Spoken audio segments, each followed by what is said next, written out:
Good afternoon, ladies and gentlemen. You are welcome to Translation and Interpretation Program. I'm Toure David, translator and interpreter from Sales Professional Department. Today we are going to see the Skopos theory of translation. But before diving in that, I would like to remind you that I did one video concerning the history of translation theory. If you have not watched it yet, kindly go back to it so that you can have an overview and deeply understand this video. We know that translation has been expanded to various fields in such a way that it has gone beyond the simple learning language activity. Now, it's not about only knowing the language from English into French or vice versa. You can be an efficient translator. Now, it is not. It has been specialized. Like you have to be a translator in literature field, or translator in economic field, or in legal field, or in advert, and so on. So now, to be specialized in those fields based on translation, you have to know the concepts of each field in which you want to specialize. So borrowing those concepts from the scientists means that you have to grasp their domain. You have to understand if it comes to translating a literature text. You have to know the literature of the target culture and the literature of the source text or source culture, so that you know how you can translate them into the target culture, because every culture has its own literature. So you have to be the bridge in terms of translating from one language into another language. That's why a translator doesn't only master the language. No, you have to go beyond that. You have to know the literature. You have to know the economic concept. You have to know the legal system of different cultures. It's where you can be, how can I say, you can be a great translator. So after that being said, let's come back to the Skopos theory of translation. Skopos is the Greek word that means purpose or aim. It is developed by Hans J. Vermeer. Skopos theory of translation is the functional translation that emphasizes the purpose of the translation. I mean, why are you translating this? And then what is an impact of that translation to the targeting audience? Or what do you want them, after reading this information, to adopt as a behavior or as mindset? Or you want to adapt the source culture to the targeting audience culture? It's up to you now to define or to know the purpose. After that, it will determine the methodology to be adopted. That's why you have to know the purpose, and then the purpose will let you know the strategy to be adopted in order to translate to the target language. Because we cannot have one solution of translation for every text. Any text, whether it's from literature, economic, legal field. No, you cannot have the same and absolute solution for everything. It's like when you say we have a solution for every problem. No, that is not possible. So in translation field is how it works. You cannot have one solution for every text in terms of translation. No, every text has its own way of methodology to translate it. So that's why we have so many theories. It's up to you to know which theory matches with this text. And with that, as time goes on, you are going to master now the appropriate translation. Because we have appropriate translation and acceptable translation. You see, well, we'll come to that later on in another video to understand what is appropriate translation and acceptable translation. But after having defined what is Skopos theory of translation, let's give some methods of translation. We have different methods. Like, for example, when you say literal translation, that is word for word translation. And then we have free translation. Free translation, like the translator has the liberty over the text to convey the message from the source to the target language or to the target culture. That is free translation. And then we have cultural adaptation. Okay, cultural adaptation, like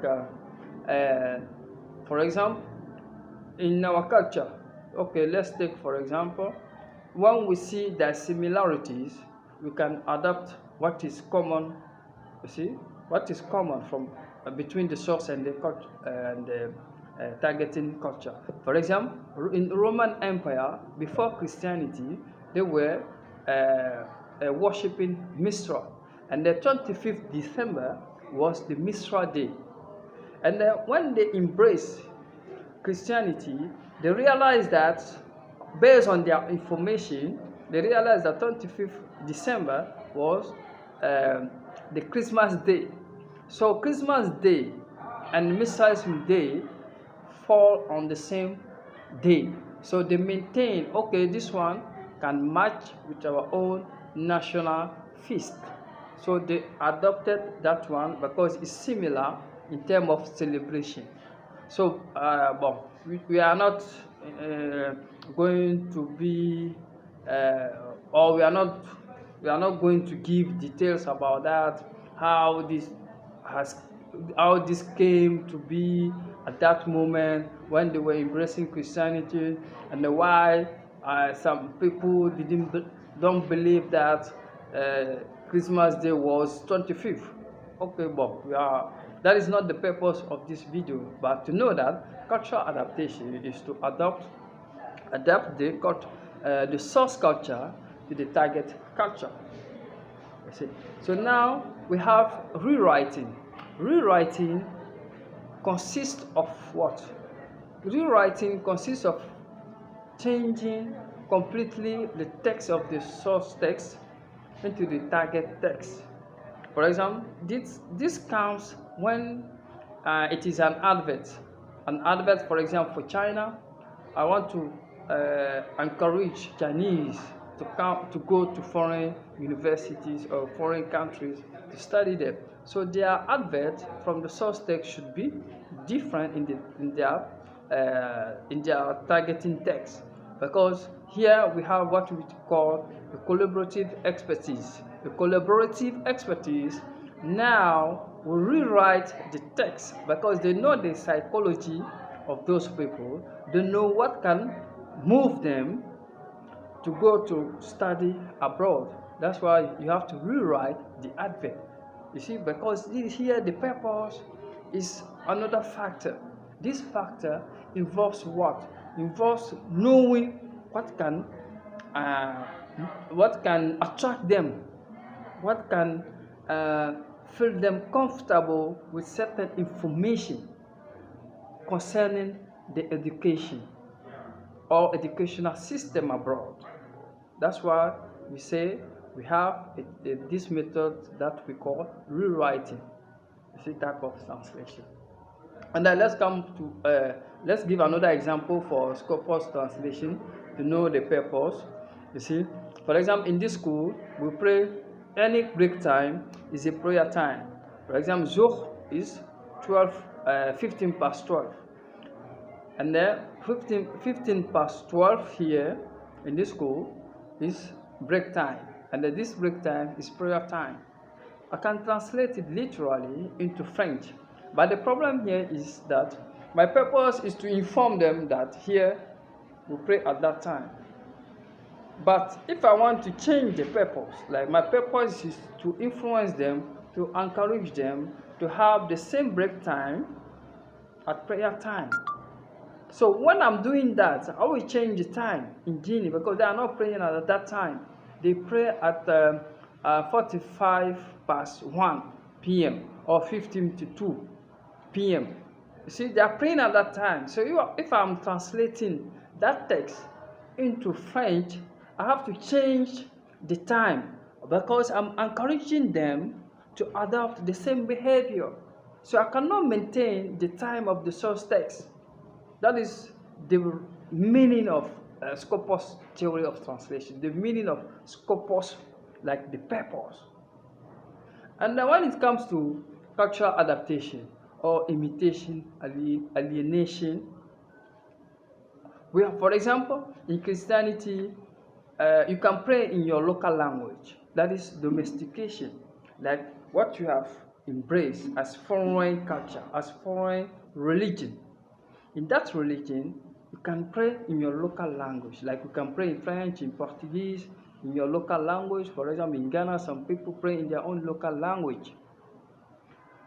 And then, for example, when you take in Islam, we pray in Arabic language for the prayers. We perform the prayers in Arabic language. But that one is foreignization.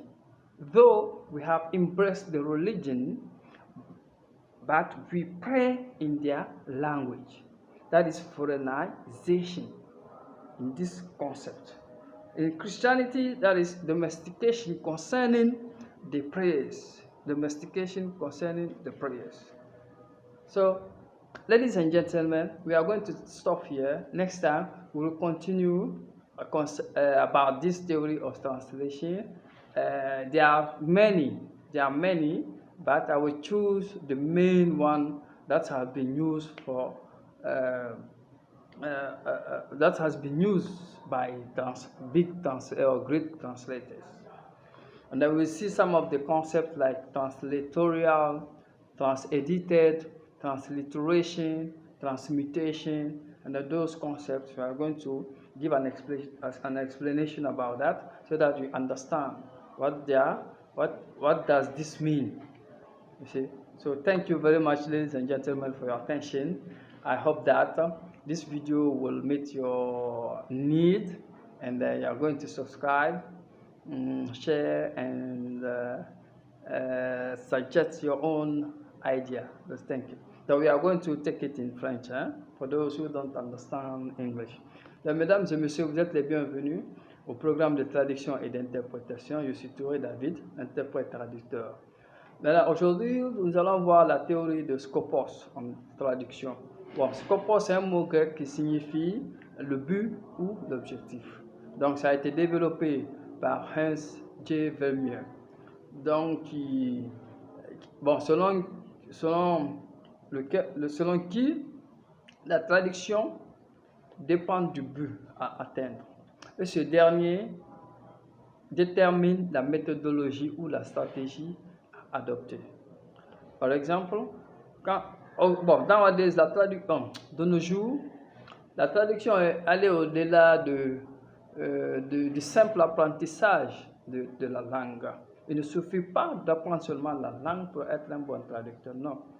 Aujourd'hui, la traduction maintenant est devenue une matière interdisciplinaire et académique.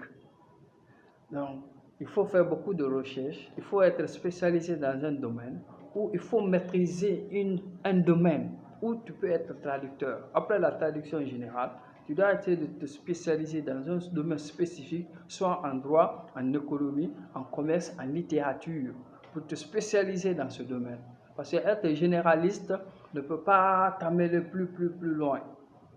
Donc, comme ceci est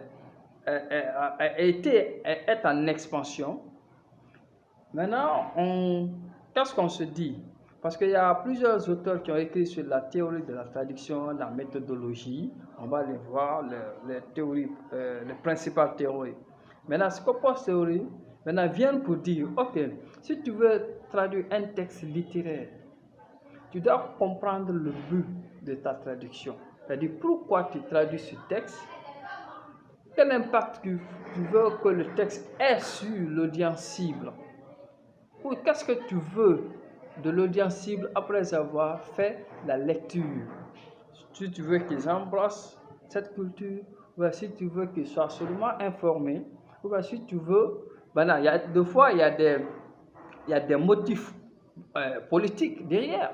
Des fois il y a des motifs politiques et puis ça a beaucoup joué sur l'évolution de beaucoup de livres que ce soit religieux ou littéraire. Ça, c'était pour, en fait, soumettre la volonté du peuple à la volonté du roi ou à la volonté de certains leaders.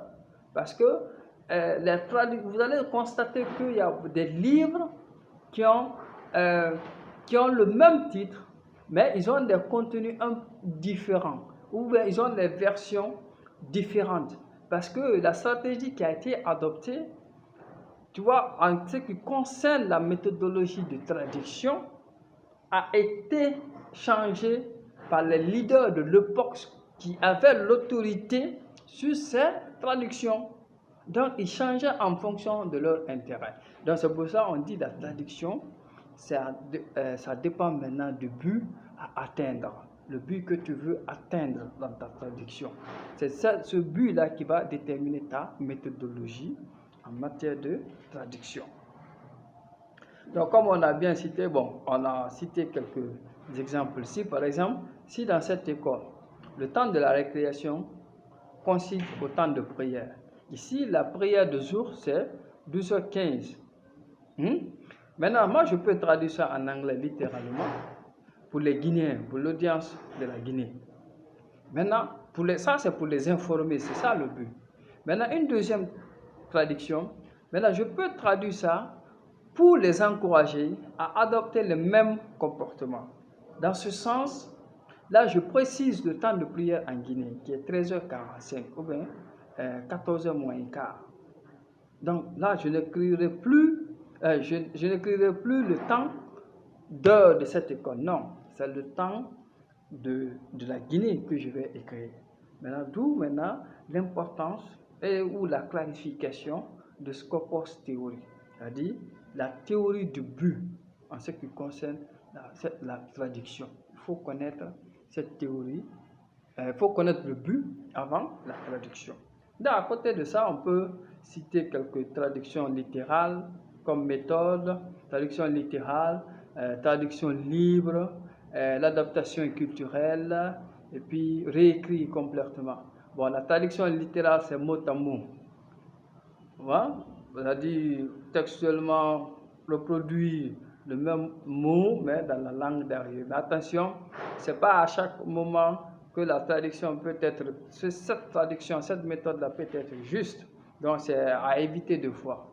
Maintenant, il y a la traduction libre, donc le traducteur est libre d'utiliser sa propre méthode pour atteindre, tu vois, non, l'audience cible. Mais en passant par le contenu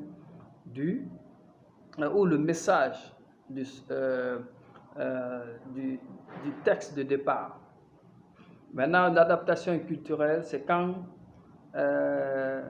on adapte la culture de la langue de départ à la langue d'arrivée. Rewriting, c'est réécrire complètement quand il s'agit de certaines publicités dans certains pays comme la Chine.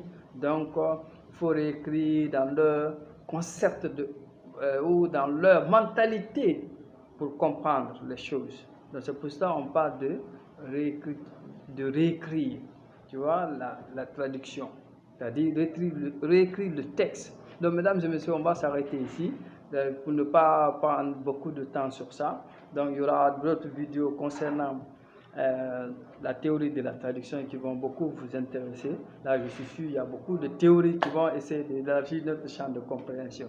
Donc, merci, à la prochaine.